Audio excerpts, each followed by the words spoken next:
The UCAT has changed again this year. When will it end? But there is a lot of important stuff, and this year has been a really big one. So I'm going to tell you exactly what's happened, the changes that are made, and how it's going to impact your preparation and your chances of getting into medical or dental school. So this week, UCAT dropped that they're changing the exam. The most important thing that you need to know about it is that they are dropping abstract reasoning.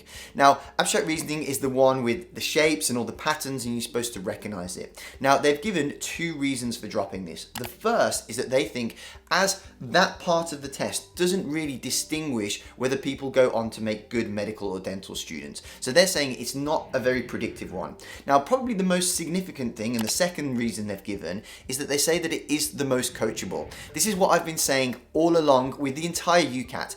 Anything, any exam, if it is reproducible, i.e. there are some rules and questions appear and they're similar each time, if it's reproducible, then it's learnable, because a human has to write it, a human has to obey a set of rules that they write questions for and have criteria for what makes a correct or incorrect answer. So that means that you can learn those rules and learn to be good at it. And although the abstract reasoning is the one that people got the grasp of the most, the same still applies to the rest of the exam. So that's why it's so important. And on the Future Doc program, we always get really high scores because we have been showing people how to learn those rules. But obviously they felt that people were getting the hang of this one too much, and that is fair in the data. You'll see me every year give a breakdown of the results, and previously the abstract reasoning wasn't the highest scoring, but over the years it has crept up and now it's getting higher every single year and has overtaken the quantitative reasoning, which was usually the highest one before that, and it's just continuing to go higher. So I think now it's becoming one of those things where it can't really differentiate between the students because everybody's kind of generally doing well on it. Now, I'm going to talk about what that means and what you can do in terms of your preparation in a moment, but let's round off by looking at the other changes that they've made. Now, the abstract reasoning was only a small amount of the exam in terms of time. It was about 15 minutes. So with those 15 minutes, the only things that they've done to compensate for it is that the verbal reasoning and the quantitative reasoning, they've made no changes to the number of questions, but they've just given you an extra minute. Thank you, UCAT, so kind of you.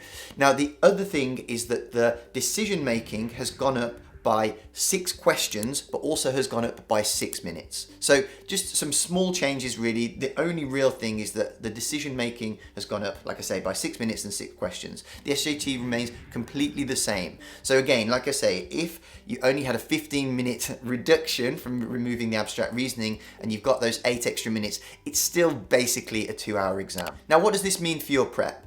Well, there have been a lot of changes to particularly the medical school application in the last few years, especially since the BMAT was dropped and the UCAT became the sole focus. Now, we're getting a lot of people this year who didn't pay attention to the things I've been saying, which is to really make sure you're doing your prep right, get support if you need it.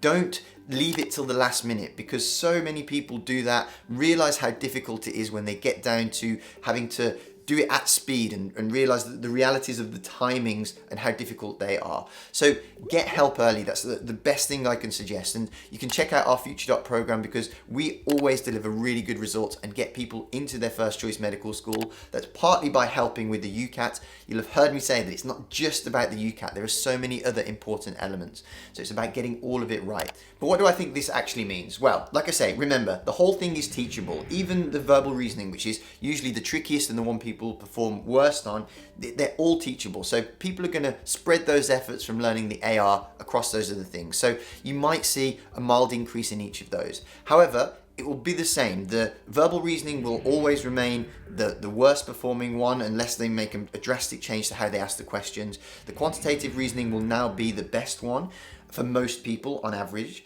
And then the decision-making one will be, I think, the thing that decides it. That will be the battleground that people play on, that will give them the swing as to whether they do well. Because the decision-making historically is always the most variable and the one that people are generally a bit marmite at. They're either really good or really bad. So it's important to bear that in mind and think about how you're going to allocate your prep accordingly. Now, the other thing to bear in mind is that the universities are going to have to rethink how they use the UCAT score for how they then choose students to invite to interview and give an offer. Because it's not as simple as, let's say, if, Newcastle, who had a threshold of around 2,850-ish sometimes, you can't just simply take a quarter away from that, because the abstract reasoning was the highest performing one. So it's going to be more than a quarter relative to the scores that people are getting in other aspects or other elements of the UCAT. So really important for universities to rethink. Now, sometimes in the confusion, as we've had this year, that does present an opportunity. But like I always say, it's not just about the UCAT, it's about all the other elements. So doing really well in the other 5 elements, or the other 4 of the 5 elements of the medical and dental school application, is going to be really important. And this is a really good year to capitalize on that, to make sure if you're performing well in every area, it will compensate for what is maybe a bit of a muddle for this year while we're figuring out what the UCAT score is. So if you want to know what those 5 areas of the medical and dental school application are that you need to nail, and find out how you can get support to be in that top 5%, top 3% of applicants so that you can get into your dream university, check out this video here where I show you exactly what you need to nail and exactly how you can get some help to do that. Thanks for watching, and best of luck with your UCAT. Hopefully this hasn't fried your brain too much and you can carry on preparing as usual. Best of luck.